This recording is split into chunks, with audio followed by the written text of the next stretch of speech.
Welcome to T-Bone Speaks with Dr. Tarun Agarwal, where our goal is to change the way you practice dentistry by helping you achieve clinical, financial, and personal balance.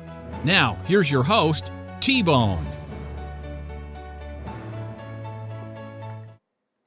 All right, everybody, and welcome back for another episode of T-Bone Speaks. I'm your host, Dr. Tarun Agarwal, and we are here today for an episode of Ask T-Bone, and we have been submitted a question today by Jeremy. And before we get to the question today, I want to draw everybody's attention to this podcast, or this Ask T-Bone segment is totally driven by questions that you submit. So if you could take the opportunities to submit questions by visiting www.tbonespeaks.com, there'll be a form there to submit questions, or even a button that you can click to actually leave a voicemail and submit audio questions. That would be greatly appreciated. So we greatly appreciate you doing that, as it does drive the podcast and gives us things to talk about. So our question today is from Jeremy. It says, I just purchased a Galileos and am using it similar to how I was using my Panorex, as in taking images within every 3 years to screen patients, along with using it for specific implant, diagnostic, and surgical needs. We utilize code for medical billing and have been billing medical when possible to try and receive benefits. I am not charging my patients anything for CBCT, part of the screen, and do not plan on charging for it. From listening to your podcast, it sounds like this might be how you approach your CBCT imaging. I am not in contract with any medical insurance. I am not actively seeking payment from patients to cover deductibles or co-payments in this situation, and just taking any payment I receive from medical insurance as a plus and making it end up as a wash in the accounting.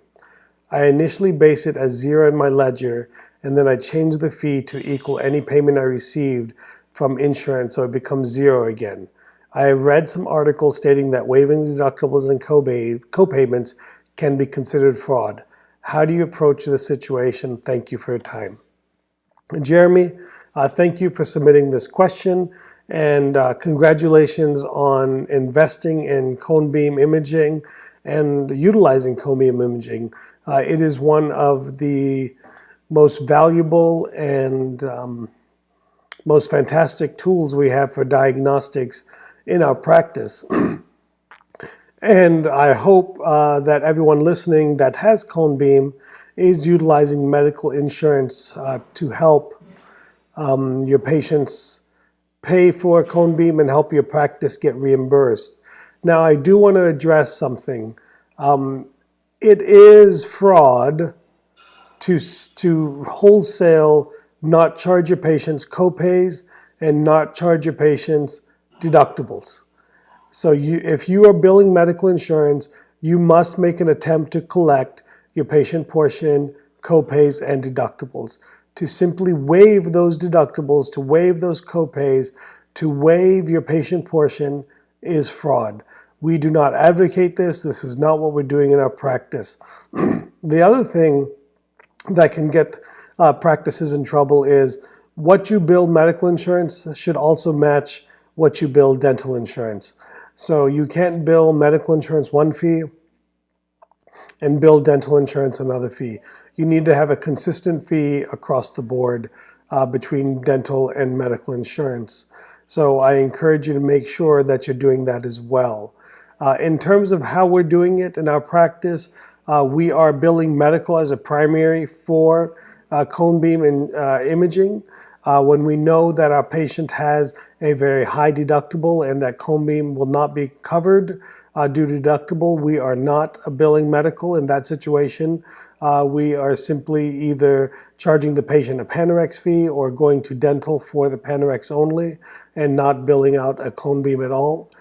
The other thing that we are also doing is we are making sure that we are also in network with medical insurance. And what we are finding is that when we are in network with medical insurance, many times deductibles don't apply for imaging and co-pays are significantly lower and or non-existent for imaging as well. So I certainly encourage you to make sure that you are taking a look at being in network and seeing if that makes sense for you in your practice and in your state. And the other thing I would say is it doesn't sound very comfortable to me to be posting it as zero and then changing the fee to whatever medical insurance pays. That sounds a little bit fishy and can be construed as fishy if you were to ever be audited. So thank you for submitting the question, and I hope you guys find this helpful.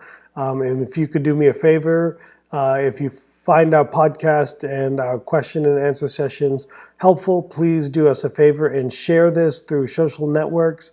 Encourage yourself and your friends to subscribe to our podcast, either on iTunes or Google Play or Stitcher, and just help us spread the word. Thank you very much, and hope everybody has a wonderful day.